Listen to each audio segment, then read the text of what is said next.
आज performance appraisal start करना है क्या मैम?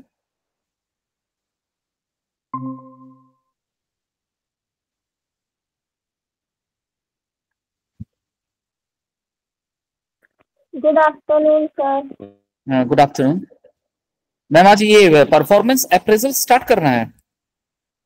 अच्छा okay.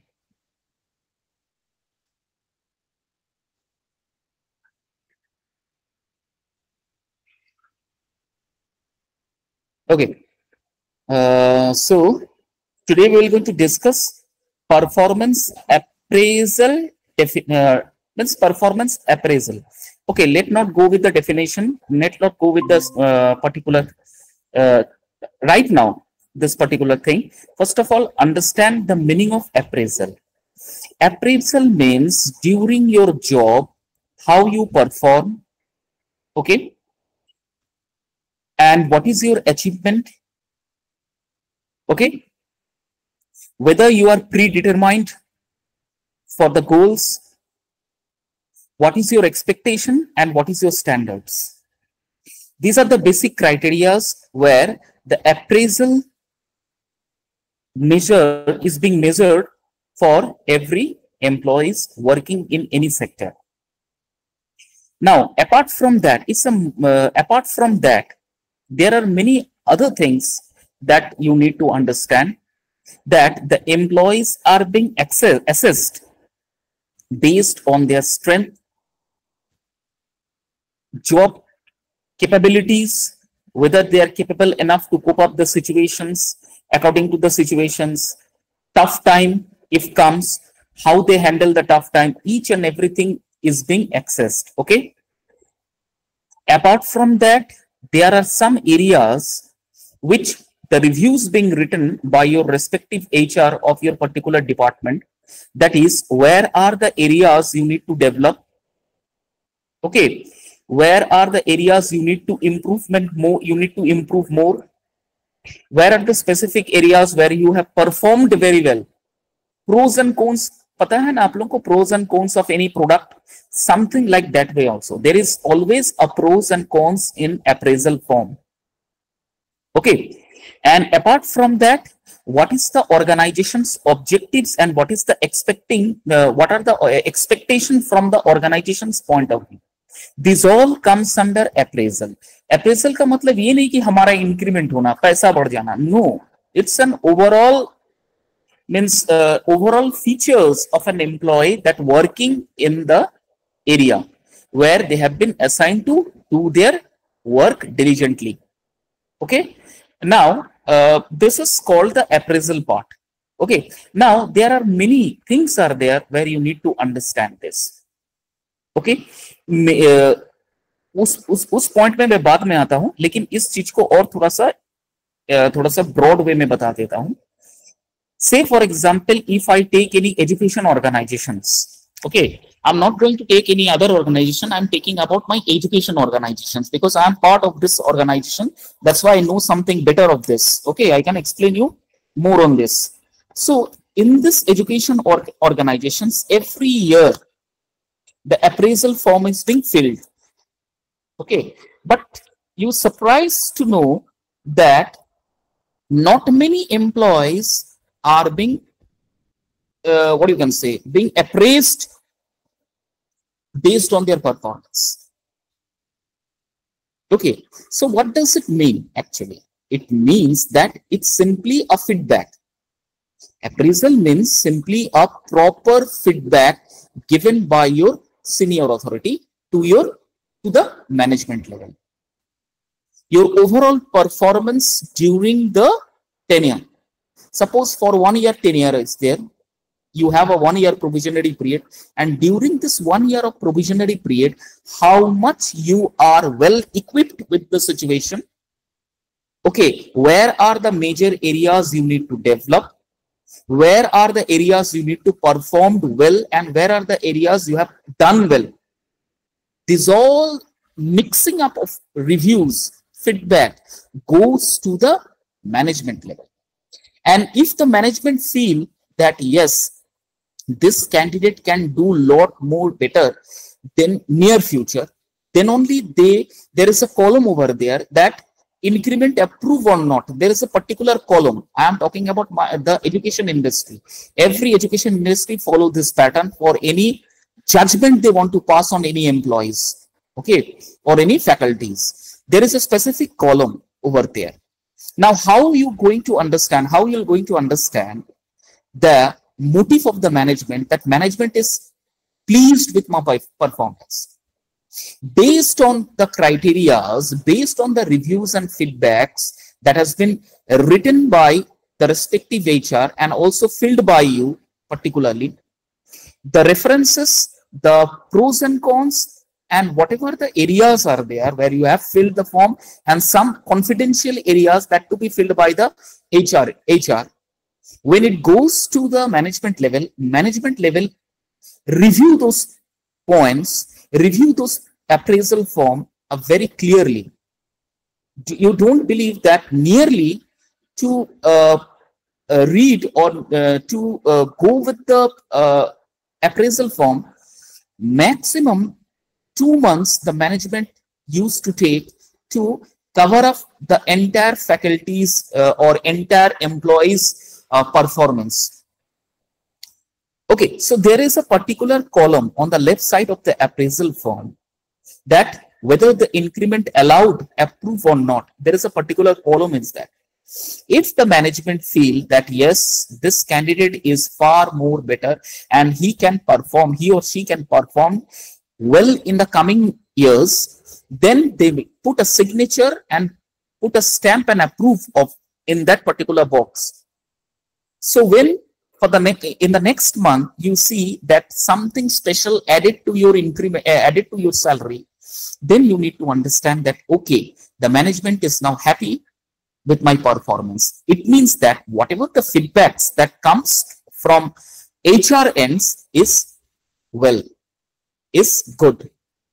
So you will feel very enthusiastic, and apart from that you will get very motivated to do your performance more and more well, so that next time onward, whatever the appraisal form or whatever the increments that you feel that yes, I want this particular increment in my next salary, next year appraisal, then you need to work hard on that particular areas. Okay, so I'm just telling you the process. After filling up the form, after filling up the appraisal form, you need to fill up whatever the objectives you're having, what is your goal set, what is your mind mapping you are now having, what are the areas where you are working, what are the areas where you need to develop. You have to fill up all those areas by yourself.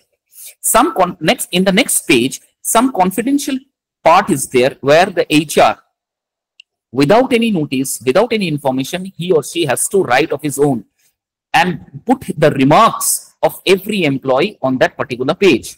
And after that, that particular form been submitted to the next higher executive level. Okay, now after review all the employees' performance or not, they publish a list. They published a list. 3 categories of list are being published in the education industry. Big universities, big colleges, they used to do in this categories. Okay, so they published a list.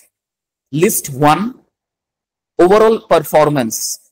Okay, the names is over there, whether increment approved or not, that column is there. And apart from that, some feedbacks are there. Some feedback column is there where you will find yourself that some good, motivated and positive comments are being written after your name.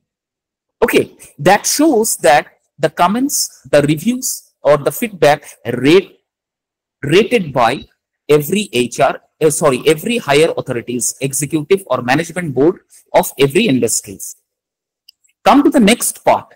The next the next list will be published after 1 or 2 days, where the employees get their mixed reviews. Okay, where are the areas they have to perform, where are the areas they need to it will going to take more concentration on this. Okay, this is the list, second list. And the third list is that in the third list, those employees names are there during this overall 1 year, they had not performed, or they had performed below expectation. So, next process, lot of processes are there, how to get into that. I will go into the next.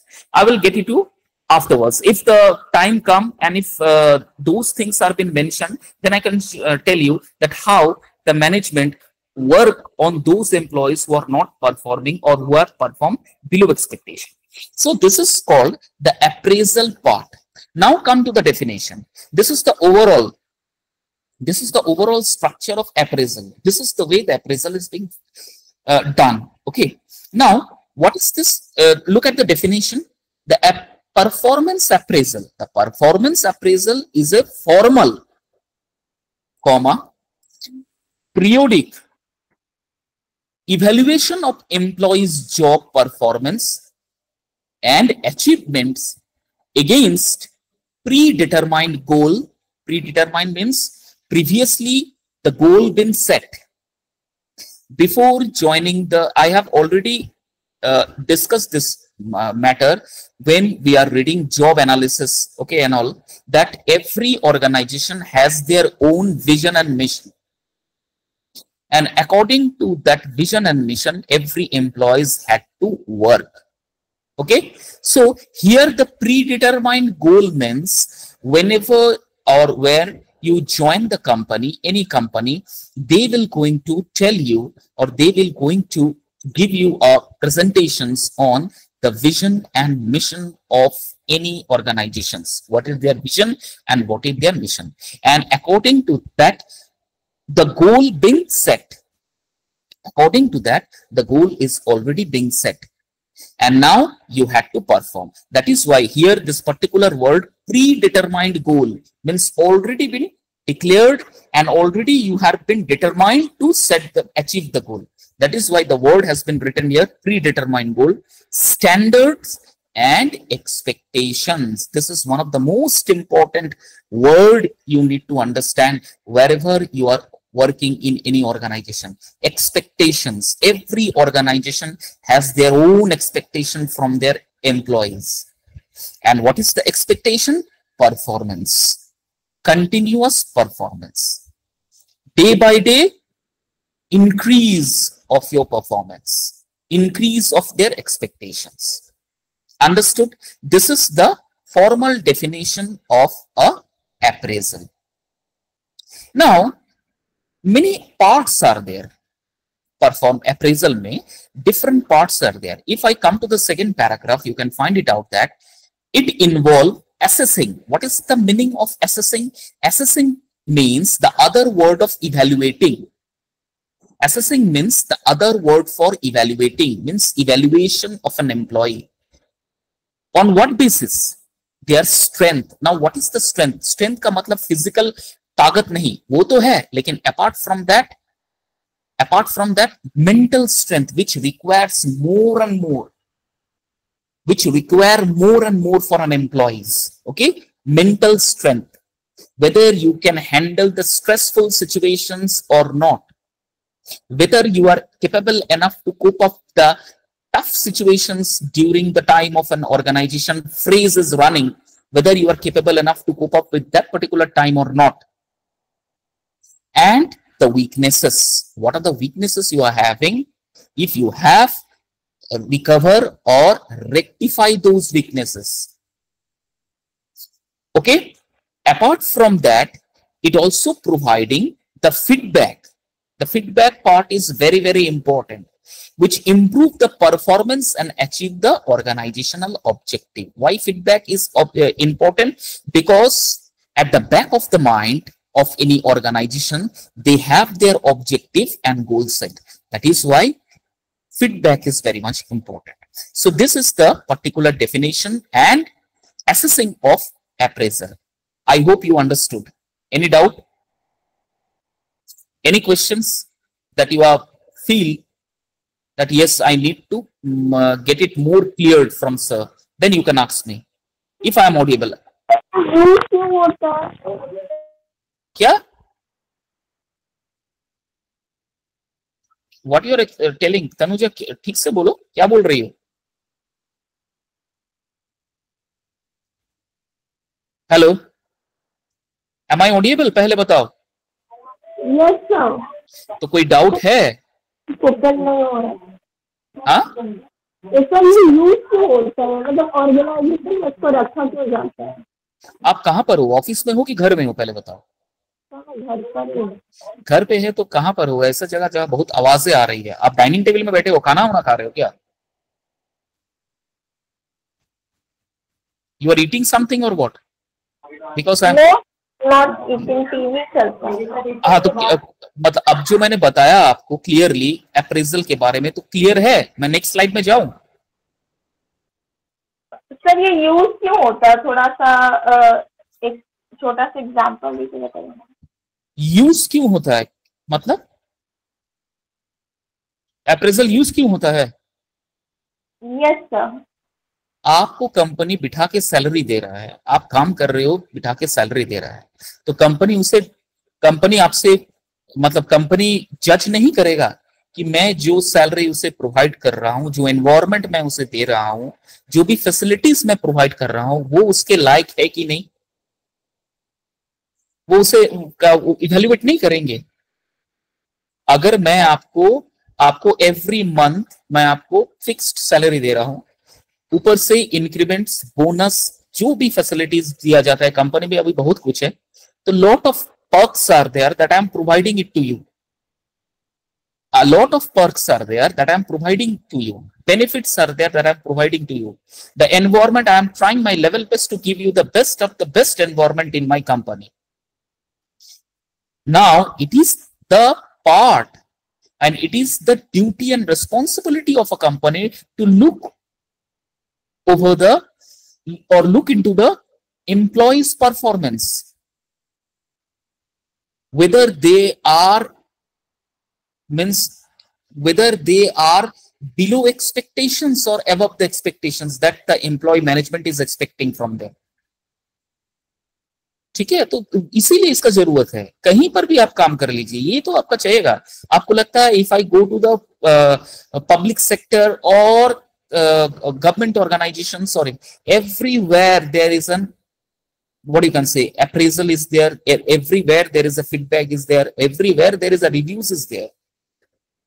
Just now recently in 2023 or in 2024, Narendra Modi has already, government of India has already been declared the employees who are performing well during their work, they shows their performance 100%, then they will be going to be get award from the government. They will going to get the award from the government. They will going to get the recognition from the government. ये declare हुआ था, paper में आया था, railway ministers ने इस चीज को अप्रूव किया गया था, गवर्नमेंट ऑफ इंडिया ने इसको, मतलब अभी काम चल रहा है इसमें, इसीलिए आप इतना इंप्रूवमेंट देख पा रहे हो। अदरवाइज इसका, ये तो हो गया पॉजिटिव, इसका नेगेटिव सुन लो। अगर गवर्नमेंट को लग रहा है कि आप 10-12 साल काम किए हो लेकिन उसका कोई फ्रूटफुल रिजल्ट नहीं हुआ है, तो उसका जो आपको पनिशमेंट मिलने वाला है, it we will going to see that punishment में आपका पीएफ का डिडक्शंस हो जाएगा, या फिर आप जो सपोज 60 इयर्स ऑफ टेन्योर है उसमें से आपको 2 साल घटा के आपको रिटायरमेंट करवा देगा। तो अगर 2 साल आपका घटा देता है, तो जिसका सबसे बड़ा मतलब जिस सबसे बड़ा जो लॉस होगा उसका पीएफ होगा, प्रोविडेंट फंड में होगा। प्रोविडेंट फंड अगर कम होता है तो उसका सैलरी में होगा, सैलरी अगर होता है तो अगर पेंशन है तो पेंशन में दिक्कत हो जाएगा। यहां तक भी शोकॉज लेटर दिया जाता है। अगर किसी भी ऑर्गेनाइजेशन में आपको 3 से 5 शोकॉज लेटर मिलता है, तो इसका मतलब क्या है, आप एक कैपिटल पनिशमेंट, आपको एक पनिशमेंट दिया जाएगा। पनिशमेंट दिया है, या तो 58 में रिटर्न कर दीजिए, या फिर आप वॉलंटियर रिटायरमेंट हो जाइए, जबरदस्ती आपको करवाएगा। एंड अपार्ट फ्रॉम दैट, अगर आपको वॉलंटियर रिटायरमेंट लेना है तो आपको फुल पीएफ मिलेगा। अगर आप 58 ऑफ ईयर्स वर्किंग है, आपको पनिशमेंट मिल रहा है, 2 साल आपको घटा दिया गया है, तो फिर आपको पीएफ से डिडक्शन हो जाएगा। पीएफ से डिडक्शन होगा मतलब आपका सैलरी भी कट जाएगा। सैलरी अगर घटेगा, किसी का अगर पेंशन है तो उसको भी आपका दिक्कतें आ जाएगी। तो ये जरूरत है, पहले नहीं था गवर्नमेंट ऑर्गेनाइजेशन में, लेकिन अब हर जगह गवर्नमेंट ऑर्गेनाइजेशन, प्राइवेट ऑर्गेनाइजेशन में बहुत पहले से ही था, लेकिन गवर्नमेंट ऑर्गेनाइजेशन में नहीं था, जिसकी वजह से We people, whenever we are traveling on a train, boarding on a train or anywhere else, okay, or any work we want to take from the government, we are get harassed actually.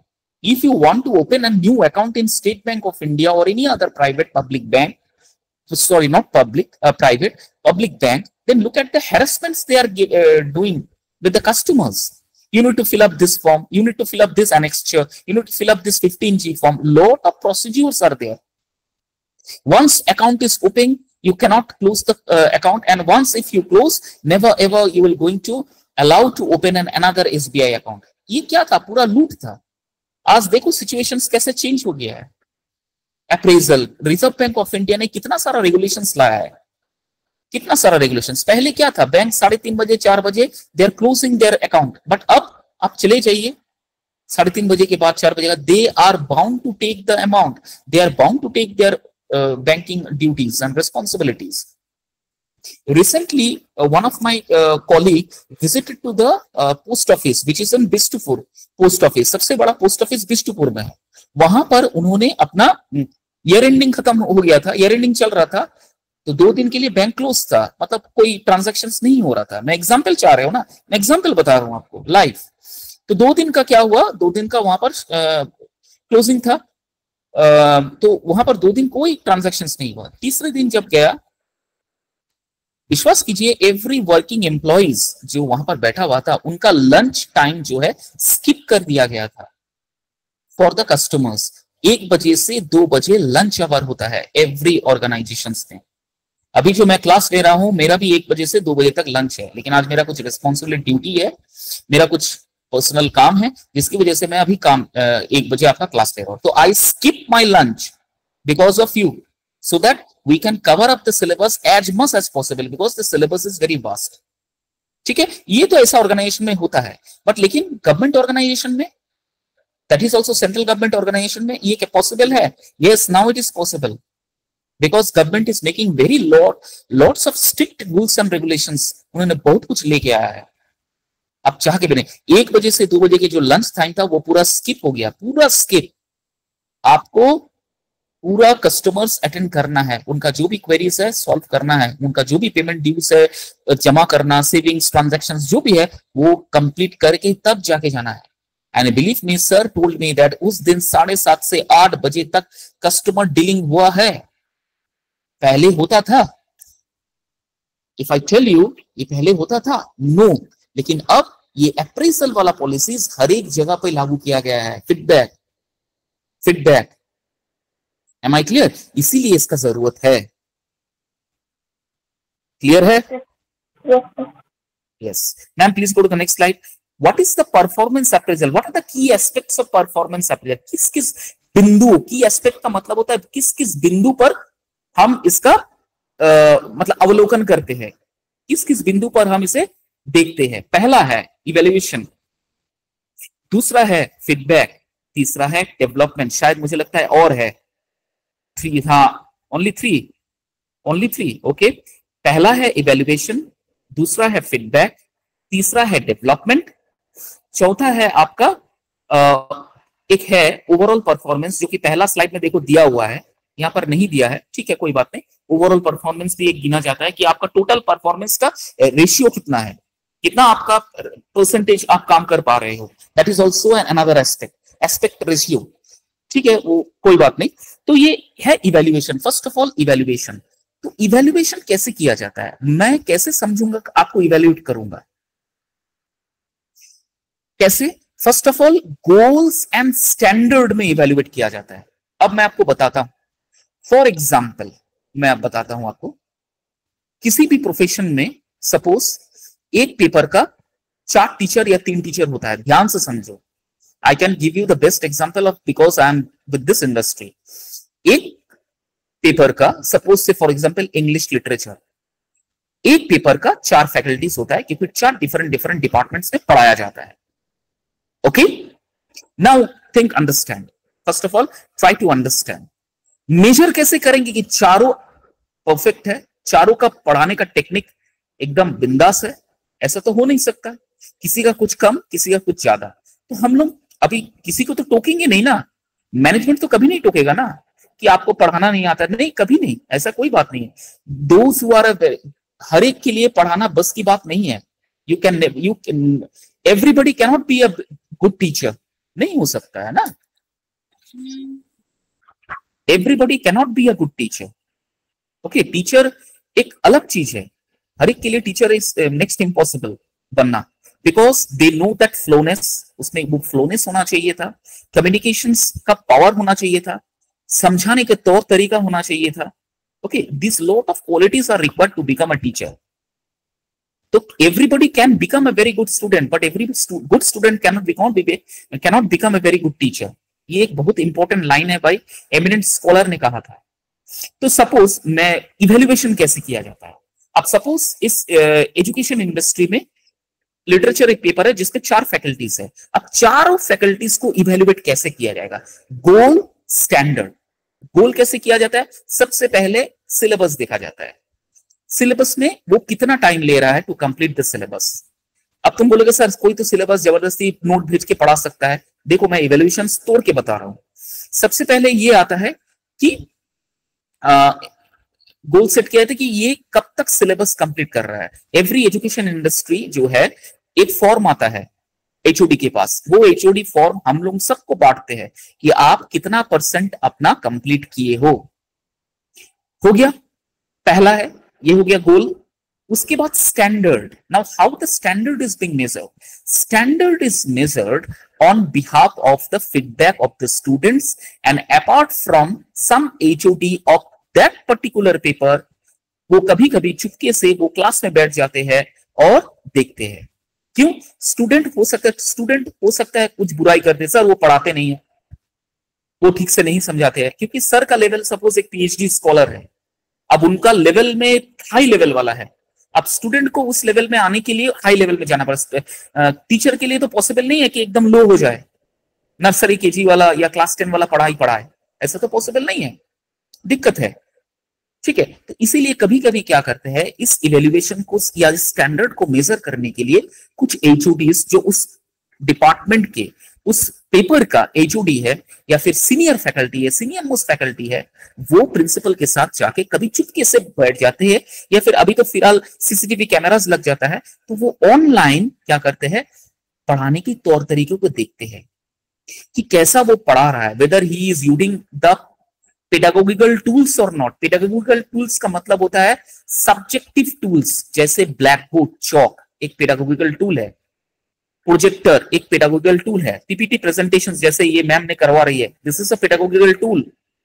वो कैसे use कर रहा है, इस tool का वो utilisation किस तरीके से कर रहा है, क्या वो फ्रूटफुल है स्टूडेंट के लिए, कितना हेल्प मिल रहा है स्टूडेंट्स को। These all are the parameters, these all are the standards where any faculties can be measured. ठीक है, can be measured. अब मैं आपको एक एग्जांपल देता हूं, बहुत सारे फैकल्टीज है, अभी देखा गया है, इवेल्युएट कर रहा है, NCERT सॉरी AICT ने इसका कंप्लेन उठाया है, या फिर NAAC जो सबसे बड़ा है मतलब इवेल्युएशन में, इन्होंने कंप्लेन उठाया कि many faculties are there, what they are doing, they are taking the help of Google और ChatGPT to make the students understand in their own way, in their way. अब अगर आप Google से, ठीक है Google से आप पढ़ा रहे हो, इट्स नॉट एन इशू, लेकिन उस सब्जेक्ट का तो नॉलेज होना चाहिए, you should have the knowledge of that particular paper और subject, otherwise you are diverting the minds of the students, you are playing with their life, with their career. ठीक है, इस तरह से स्टैंडर्ड मेजर किया जाता है। जैसे एक एग्जाम्पल ले लो, कोई एक फैकल्टी है जो क्लास में जाते हैं, स्मार्ट बोर्ड में गूगल में वो टाइप करते हैं चैप्टर का नाम और माइक ऑन कर देते हैं, वो रिकॉर्डिंग्स कर लेते हैं और उस चीज को क्लास में चला देते हैं। This happen, that faculty is a PhD scholar, he has done his PhD from somewhere from a good university, but the skill is not there in that particular teacher, there is an absence of skill in that particular teacher, and because of this he used this technique to teach the student. Now the students are also smart, they can understand this thing, that what sir is doing, and now suddenly they make a complaint before the principal, sir this is the way they are teaching. अब उसका standard इस तरह से major किया गया। अब जब evaluation, assessment या फिर अप्रेजल की बारी आएगी तब वहां पर लिखा जाएगा कि ये इस तरह से पढ़ा रहा है। पढ़ाने का एरियाज इसका बहुत बहुत वीक है, एक्सप्लेनेशन देने में बहुत वीक है, सब्जेक्ट को अंडरस्टैंडेबल बनाने के लिए बहुत वीक है, रेफरेंस देने में बहुत वीक है।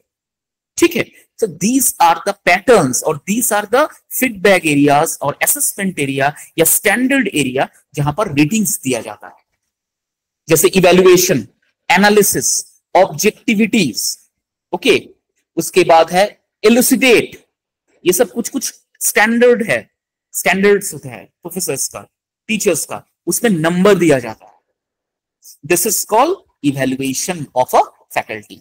मैं अपना बता रहा हूं, मैं अपने मतलब because of I am join with this particular industry, education industry, that I can explain you far more better with this. अगर आप टाटा मोटर्स में काम करते हो तो इसी तरह से इवेल्युएट होता है, इसी तरह से इवेल्युएशन होता है, नंबर दिया जाता है। यहां तो नंबर दिया जाता है, एवरी यूनिवर्सिटी नेक के बेसिस पे, बाइनरी बेसिस पे नंबर देते हैं कि क्या उनका पेडागोगिकल टूल है, क्या सब्जेक्ट है उनका, क्या सब्जेक्ट में वो कैसे पढ़ा रहे हैं, what tools he is using, कुछ रेफरेंस वीडियो लिंक्स है कि नहीं, अपार्ट फ्रॉम दैट उसका सब्जेक्ट नॉलेज उनको कितना है, what are the books and reference he is using। बहुत सारा पैरामीटर्स है जहां पर उनको नंबर मिलता है।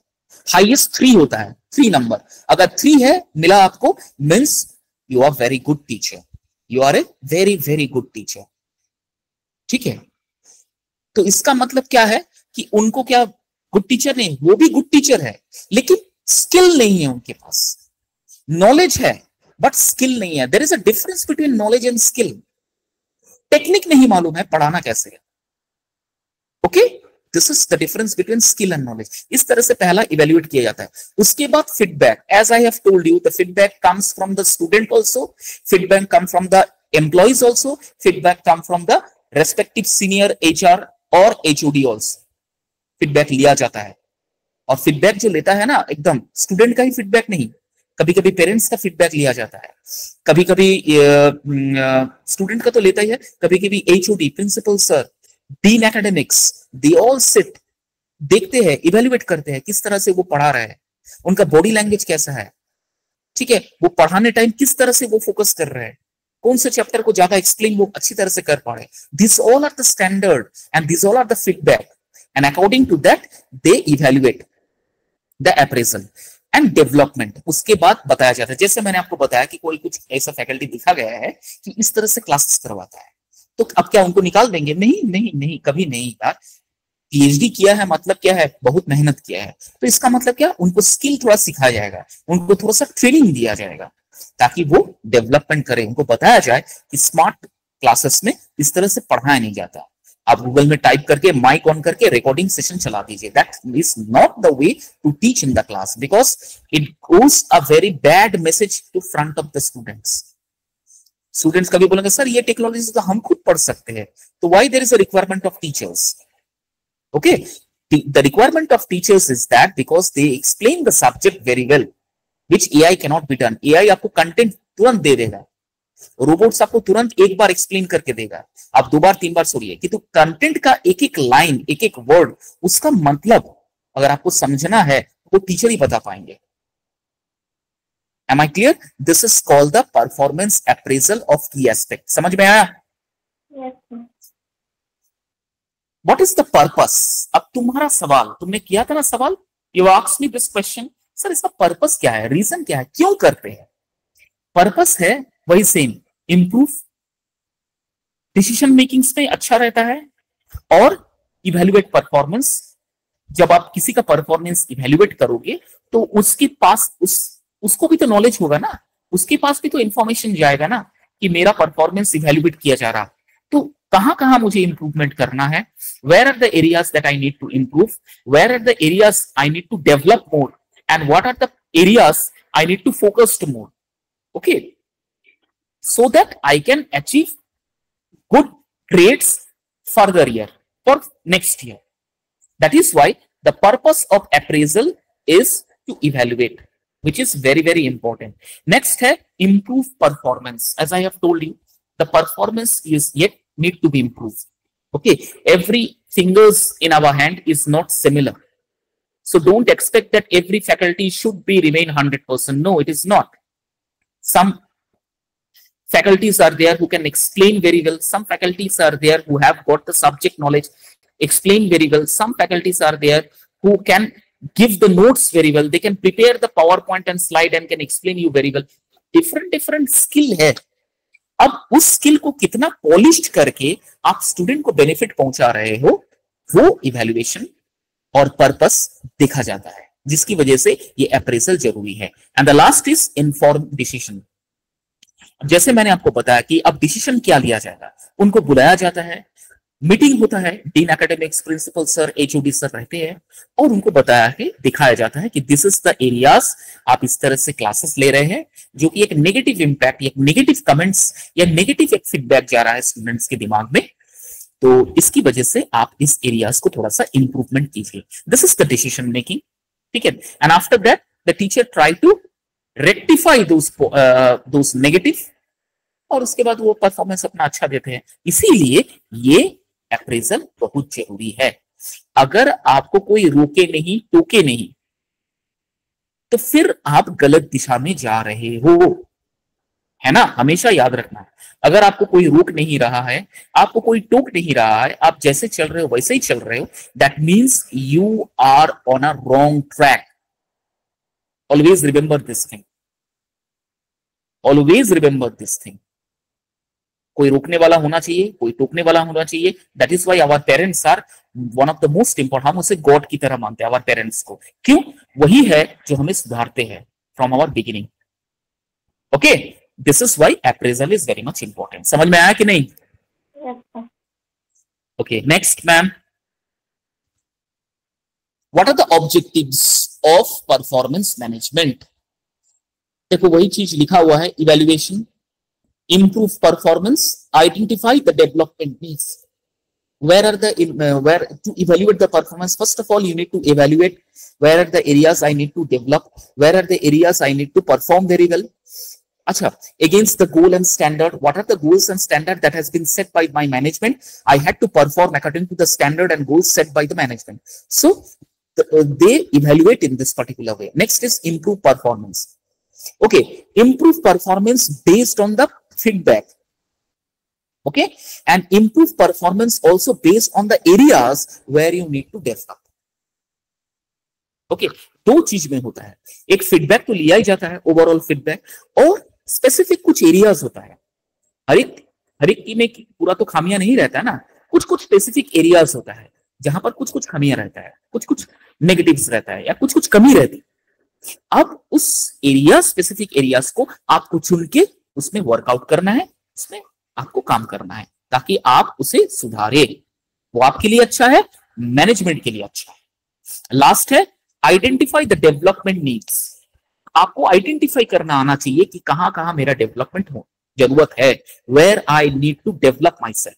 For example, I know you people are doing your MBA. Okay, now after completing MBA, you have a lot of scope in job industry. Lot of scopes are there. I have told you in my earlier classes also, you have a scope to work in a banking sector, you have a scope to work in a industrial sector, factories, okay. Then you have a scope to work in education industry. Apart from that, many other industries are there. Okay, so now first of all, you need to think where is the specific area or where I am lacking behind. So you people are lacking behind in communication. Okay, you people are lacking behind in communication. Communication is one of the most important and prime tool in today's generation. I use the word prime tool. Important tool, very important tool. If you have your communication proper, if you have a very good communications, you speak well, you explain well, you perform well, then nobody can stop you to grow. Okay, so that is why as you taken this MBA paper, that is also an HR paper and all, if I know, then one of the most basic and prime importance is to develop your communication. तो ये जो मैंने आप लोग को बताया कि मैंने अब 10-15 दिन तो हो ही गया, मैं आप लोग को 10-15 या हफ्ता 10 दिन तो हो ही गया, मैं आपको पढ़ा रहा हूं. तो इतना तो मुझे नॉलेज तो हो ही गया कि आपका कम्युनिकेशन में थोड़ा सा इंप्रूव करना जरूरी है। You have to develop your communication, otherwise आगे जाके बहुत मेहनत, बहुत दिक्कत हो जाएगा। अब राइटिंग स्किल तो मैंने देखा नहीं है आप लोगों का, राइटिंग स्किल क्या है, ग्रामेटिकली करेक्ट लिखते हो कि नहीं लिखते हो, दैट इज अनदर एरिया। लेकिन कम्युनिकेशन स्किल आपको ठीक करना बहुत जरूरी है। सो स्पेसिफिकली ऐसा बहुत सारे एरियाज है जहां पर पर्टिकुलर एम्प्लॉयज को डेवलप करना होता है। अगर वो डेवलप कर लेते हैं वो आगे बढ़ते हैं, डेवलप नहीं करते हैं तो वो पीछे रह जाते हैं। This is the objectives of performance appraisal. Next, अच्छा और है, okay, informed decisions about promotion, salary, increased bonus and rewards, as I have told you। देखो कितना कुछ इसमें है, कितना कुछ इंपॉर्टेंट पर्क्स है। ऑब्जेक्टिव अप्रेजल में कितना कुछ है ऑब्जेक्टिव्स, देखो सैलरी इंक्रीज एक पार्ट, बोनस एक और important part, and other rewards, other reward का मतलब रिकॉग्निशन एक रिवॉर्ड होता है, certificates, appreciation is another reward, monetary rewards, monetary recognitions वो भी एक अवार्ड है, वो एक reward, sorry not award, it's also an a part of a reward.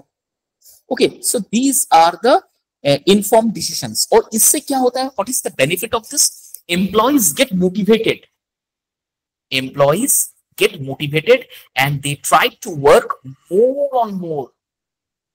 okay, ठीक है, अगर आपको अप्रेजल मिलता है, बोनस मिलता है, सैलरी इंक्रीमेंट होता है, तो आप मोटिवेटेड रहोगे ना, कितना काम मैं अच्छा और कर सकूं और बेटर तरीके से मैं कितना हैंडल कर सकूं इस जॉब को।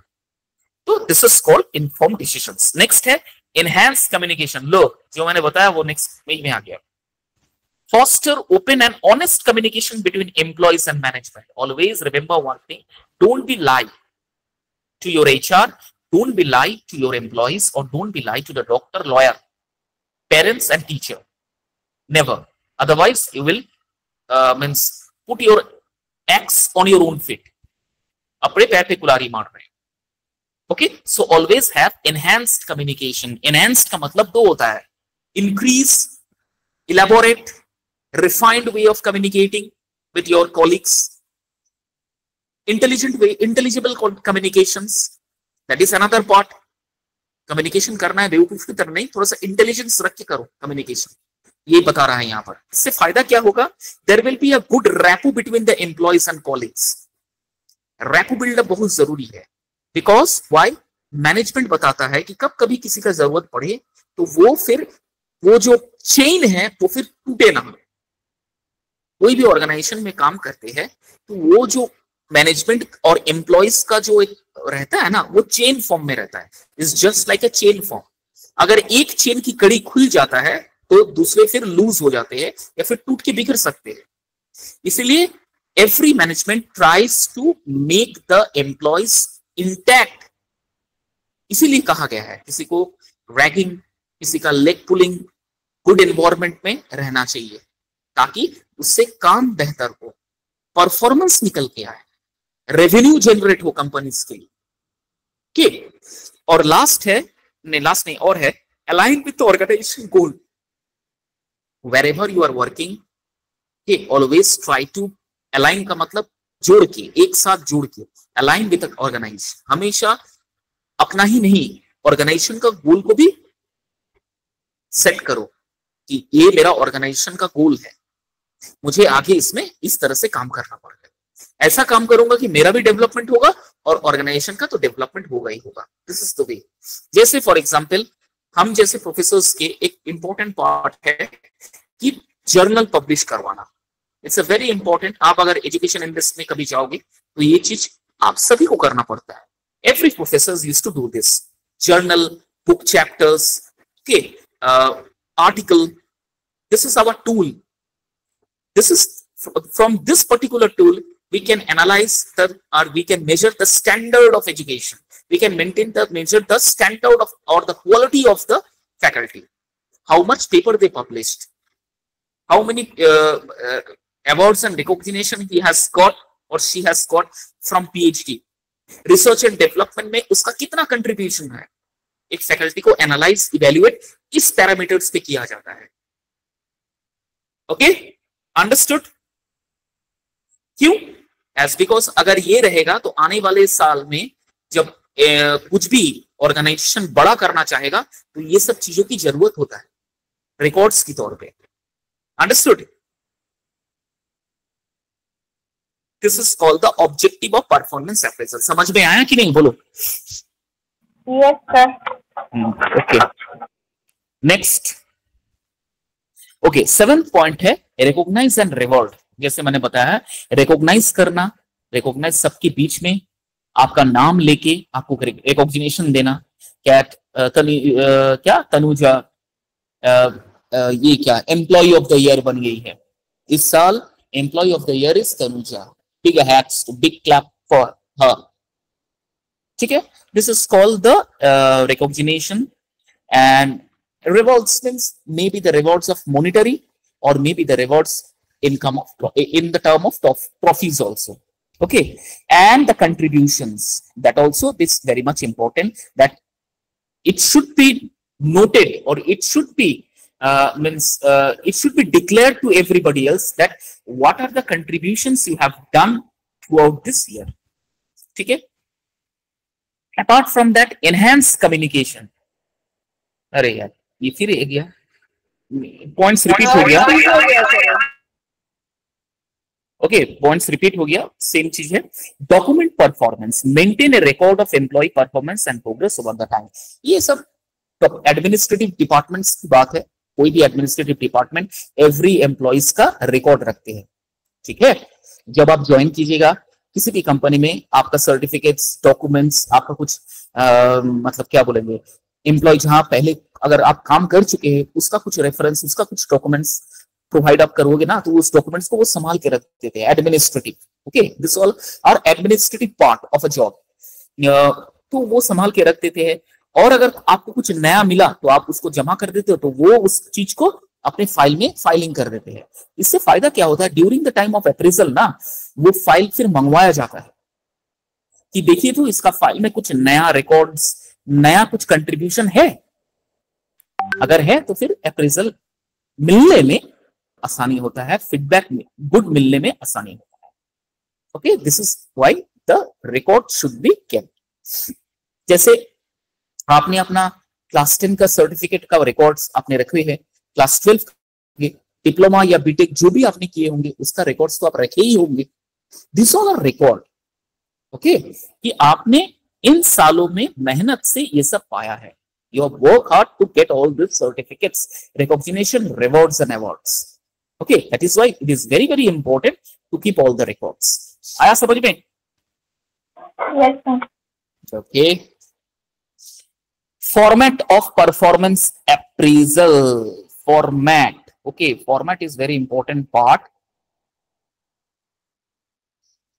ठीक है, एम्प्लॉइज इंफॉर्मेशन। सबसे पहले मेरे पास फिलहाल अभी तो यहां पर नहीं है, otherwise I can show you the format. I can show you the format, लेकिन लगभग सेम ही होता है फॉर्मेट। सबसे पहले एम्प्लॉइज इंफॉर्मेशन रहता है। Okay, where you need to fill the particular area. मैंने कहा ना, एनेक्स्चर 1, एनेक्स्चर 2, एनेक्स्चर 3, एनेक्स्चर 4 करके 4 सेक्शंस रहते हैं। Each and every section is very very vital and every section is very important. Annexure 1, 2 जो है, it is your part, where in the first annexure you need to fill up your name, your job title, your department, your tenure of period, मतलब कितना सा कब आप join किए हो, when you join this company, ये सब basic information रहता है। ओके, उसके बाद क्या है, job description, summary of a job, responsibilities and expectations, ये रहता है।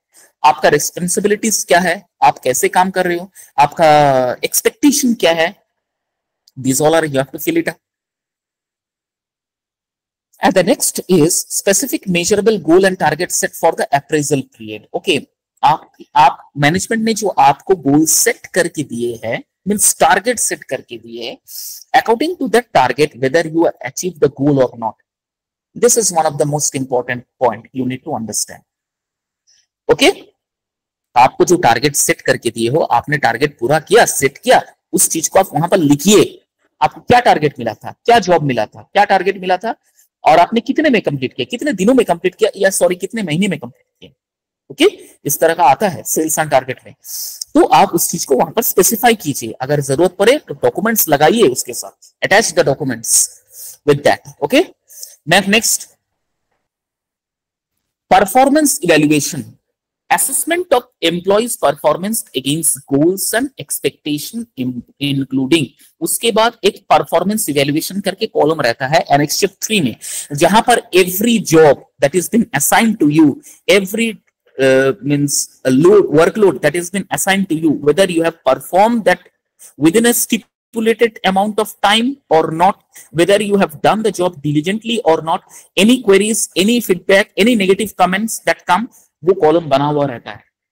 अब वो जो पार्ट है, वो जो सेक्शन है, वो आपका नेक्स्ट जो सीनियर है वो उस चीज को फिलअप करेंगे आपके जानकारी के बगैर।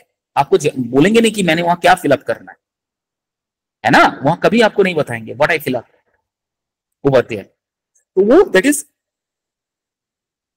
अ कॉन्फिडेंशियल पार्ट, वो लिखा हुआ रहता है, that is a confidential section, you need to fill up. लेकिन उसमें जो एक और बॉक्स बना हुआ रहता है, that to be fill up by the HR, that is confidential. उसके बाद strength areas where the employees excel, where the employees need to develop and where are the areas employee need to improve. Okay, ये सारा कुछ appraisal में part wise रहता है। Next, feedback and comments. Okay, वो भी एक सेक्शन है। फीडबैक, आपका जो नेक्स्ट एचआर है वो क्या फीडबैक देंगे, एचआर के ऊपर जो आपका ट्रेनी है वो एक फीडबैक आपको देंगे, आपका जो फेलो वर्कमैन है, एम्प्लॉइज है, वो एक फीडबैक देंगे। तो basically there are 3 to 4 5 feedbacks column are there. Okay, so number 1 column is goes to your top level management, next come to your executive level, third comes to your HR level. 3 level of comments are being there, box बना हुआ है, उसमें तीनों comment करें। Okay, development plan, where are you need to develop, you need to, what are the types of plan that you have developed, आपको वो भी mention करना पड़ेगा कि आपने अपने इस एक साल में कहां कहां सोच रहे हो कि आपको डेवलप करना है। अगर डेवलपमेंट करना है तो कैसे, किस प्रकार से आप डेवलपमेंट करोगे, you need to fill up those. Okay, and apart from that, overall assessment, summary of employees performance during the rating and score, जो मैंने बताया था ना इवैल्यूएशन स्टैंडर्ड स्कोर में आता है, वो फिर लास्ट पेज में रहता है जिसमें आपको स्कोर दिया जाता है। आउट ऑफ दिस आपको इतना स्कोर मिला, आउट ऑफ दिस आपको इतना मिला, आपको ये स्टैंडर्ड मिला, ये ग्रेड मिला। Okay, next,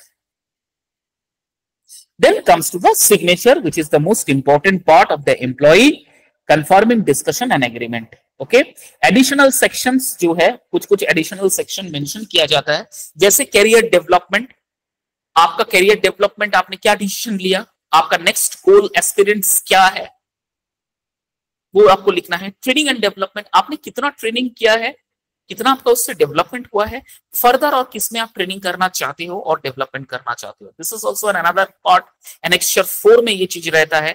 and last is performance improvement plan, ये आपको बहुत इंपॉर्टेंट है, ये आपको खुद से लिखना पड़ेगा, you need to write it of your own, that आपका प्लानिंग क्या है, आप कैसे पढ़ोगे। जैसे for example in our departments और in our sector, in our area, specially faculty वाला जो एरिया होता है, वहां पर हम लोग को प्लानिंग स्ट्रेटेजी, कोर्स प्लान या लेसन प्लान तैयार करके रखना पड़ता है, उसके साथ अटैच करना पड़ता है।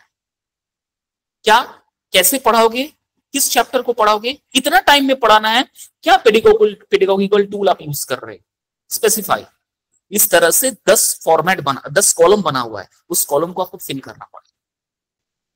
ठीक है, this are the additional sections of performance appraisal. उसके बाद rating scale 1 to 5 is excellent, good, fair, poor, जैसे बताया ना।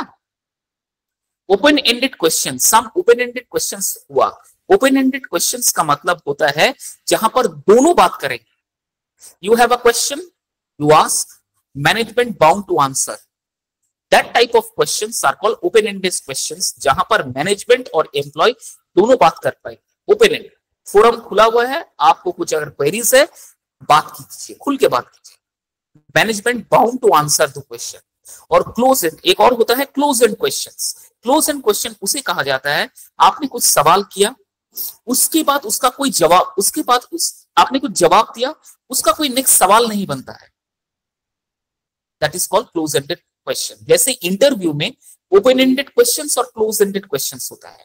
क्लोज एंडेड क्वेश्चंस क्या क्या होता है? व्हाट इज योर नेम, आपसे ये सवाल पूछा, आपने जवाब दिया, इस पे कोई जवाब नहीं होता, इस पे कोई सवाल नहीं होता।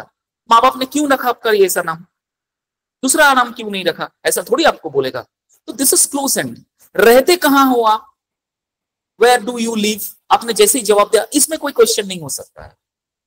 आप यहां छोड़ के यहां क्यों रहे हो, कैसा एरिया है, आप वहां रहना चाहिए था। Close ended questions. What is your birthday, what is your date of birth, this all are the close ended questions. इसमें कोई सवाल नहीं उठ सकता है। Am I clear? उसके बाद behavioural competencies, evaluation of specific behaviour and competencies. आप में कंपटीशन से कॉम्पिटेंट आप कितने हो, चैलेंजेस कितना आप एक्सेप्ट करते हो।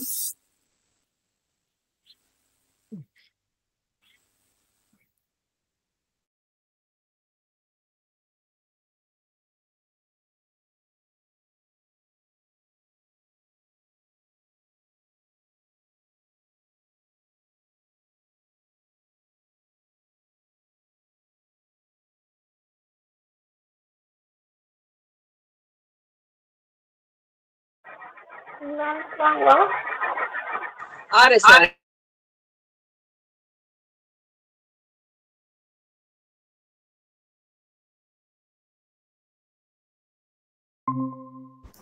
सॉरी, थोड़ा सा सर ने कॉल कर दिया था, जिसकी वजह से मैंने थोड़ा सा आप लोगों को लेफ्ट कर दिया।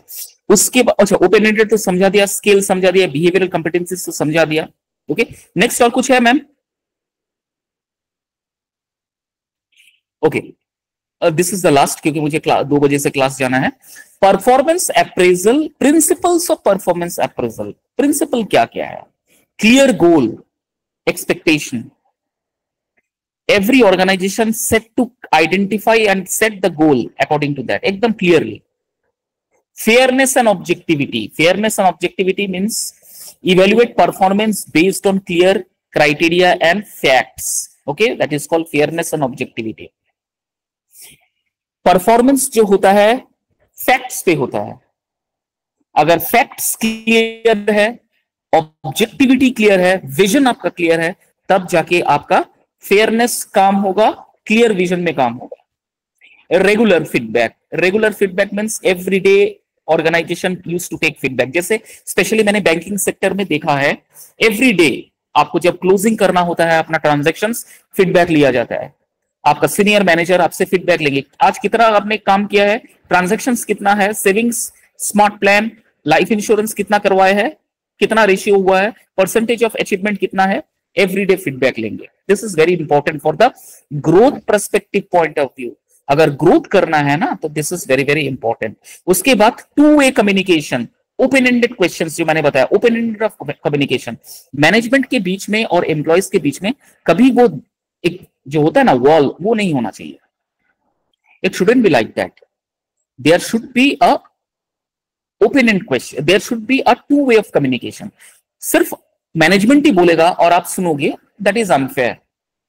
इट इज, आपका भी कोई हक है, कुछ बोलना है तो आप भी मैनेजमेंट के सामने बोल सकते हो। अगर इस तरह से किसी भी संस्थान में काम होता है तो वहां मैनेजमेंट बहुत अच्छा है, ग्रोथ लेवल बहुत हाई है। ओके, एम्प्लॉयज इन्वॉल्वमेंट, एम्प्लॉयज का इन्वॉल्वमेंट कितना है, एवरी वर्क में उनका इन्वॉल्वमेंट कितना है, how much involvement is there. जैसे बहुत सारे कॉलेजेस में फंक्शंस करवाया जाता है, तो क्या होता है, बहुत सारे फैकल्टीज जो होते हैं स्किप कर जाते हैं, स्किपिंग नेचर है, चल जाते हैं, छुट निकल जाते हैं। दिस इज गलत, that is very wrong way. College का फंक्शन है, मैं एग्जांपल दे रहा हूं, कॉलेज का अगर फंक्शन है, you are bound to stay there, it is your responsible to stay there. Okay, लेकिन बट सम आर क्या है, कुछ लेन एक्सक्यूज देके निकल जाते हैं, that is very negative way. उसके बाद focus on development, you need to focus on your development every day. You need to evaluate yourself that how much I have improved and how much more I need to improve. This is the way you can evaluate. अगर इस तरह से आप evaluation करोगे तो आप आगे जा पाओगे। उसकी बात है consistency, regularity, punctual, every day you need to do the same work again and again, कुछ नए तरीके से, कंसिस्टेंसी होना चाहिए, ओके, रेगुलरिटी होना चाहिए, स्टैंडर्ड तब जाके मिलता है। उसके बाद documentation, maintain accurate and detail document of performance appraisal. जब आपके पास अप्रेजल फॉर्म आता है ना, आपके पास फीडबैक फॉर्म आता है ना, उसको आप ध्यान से रखिए। क्यों?